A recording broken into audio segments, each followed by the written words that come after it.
Адамның абьюзер екенін көрсететін топ 10 белгі. Абьюзер дегеніміз қинау, зәбірлеуші, зорлық көрсетуші деген мағынаны білдіреді. Абьюзер моральды түрде басатын, кемсітетін және құнсыздандыратын адам. Ол оны қулықпен және манипуляция арқылы жасайды. Кейде ашық түрде қысым көрсетуі мүмкін. Абьюзердің ең бірінші белгісі физикалық күш көрсету. Мейлі жай итеріп жіберсін, мейлі ұрсын, мейлі түртіп қалсын, ол басты белгі болып саналады. Ондай жігіттер сен мәжбүрледің, негізі мен ондай емеспін деген сылтау айтып, сені кінәлі қылып қояды. Екінші белгі билікке құмарлық. Қыздың үстінен доминирование жасағысы келіп, оған бұйрық беріп сөйлегенді ұнатады, өзі басқарады, билігін жүргізіп отырады. Үшінші белгі тым көп критика және құнсыздандыру болады. Өмірі көңілі толмайды.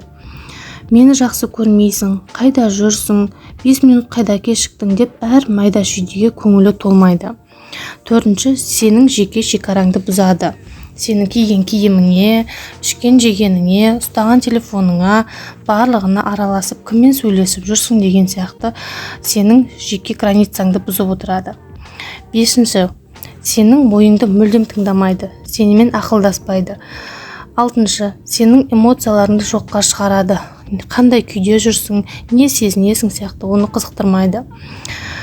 Жетінші, сені контрольда ұстағысы келеді. Әр басқан қадамыңды аңдып отырады. Кіммен сөйлестің, кіммен жүрсің деген сияқты. Әрбір ісіңе араласады.